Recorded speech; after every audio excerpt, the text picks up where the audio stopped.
Hello everybody, welcome back to the channel. Today's video we're going to be continuing reading our entire Bible. So, today we're going to be getting to God's new capital. This is based on 2 Samuel chapter 5 verse 6 through 10 and 1 Chronicles of chapter 11 verse 4 through 9. So, as king of all Israel, David decides to set up a new capital in Jerusalem. The good news, Jerusalem is on the border between Israel and Judah, so David won't show favoritism. By living there, the bad news is already inhabited by enemies of Israel, and no one has ever been able to conquer it. Even if we were lame and blind, we could defend the city from the likes of you. Whoever can capture this city will be the commander of all the armies. Deal. So whoever can capture it, commander. That's a higher rank. So this needs to be somebody who is smart enough to be able to,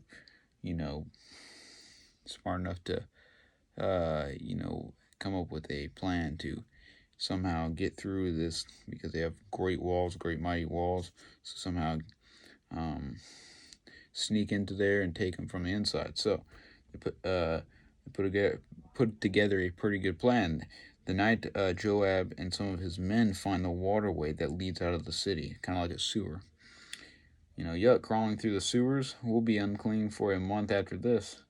We had no choice. The outside defenses are impregnable. Jerusalem must be taken from within. Surprised by the sudden appearance of David's men, the guards are quickly overcome. They sneak up behind them. They come out and from the inside. So, he yells out to him, give the order to open the gates or die. The terrified officer shouts the order. The huge gates swing open, and David's army charges through Jerusalem. It is now his, and almost without a fight. Caught him by surprise and took him quick.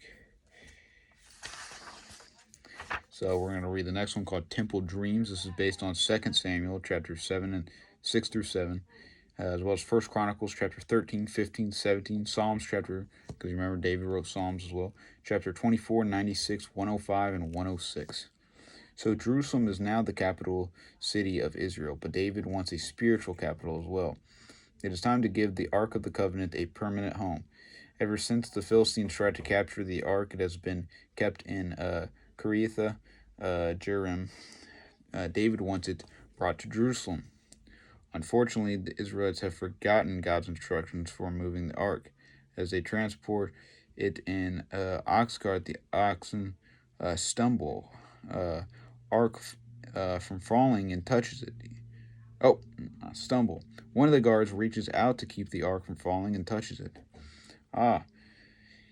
He is killed instantly, because God's law allows only a Levite to touch the Ark. David leaves the Ark nearby until God gives him permission to bring it to Jerusalem. So only like certain priests and stuff can touch the Ark, because it is such a holy, object. And, even though he was doing it for the good, he wanted to keep it from falling, because, they had stumbled a little bit. It kills you immediately. So only certain priests and things. So David wants to just leave it nearby until God commands him to do otherwise with it.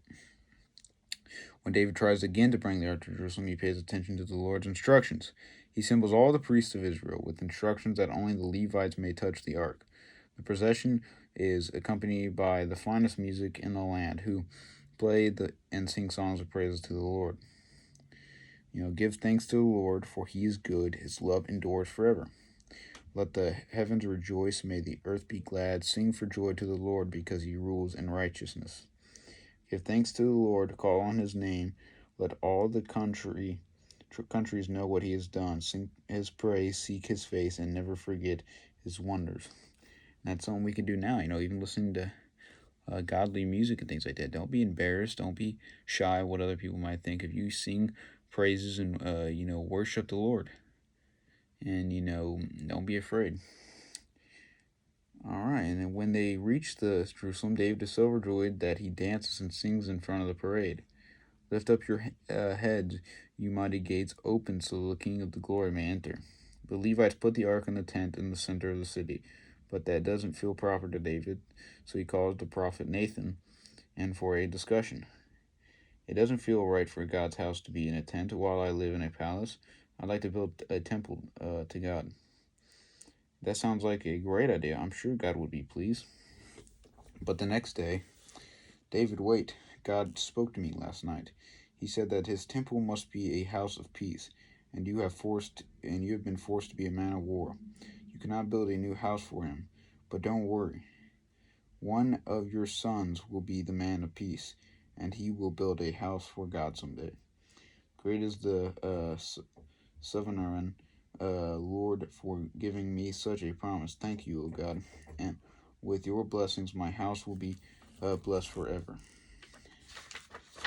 So he didn't feel right leaving the tent, leaving it in a tent while he get to live in this giant palace.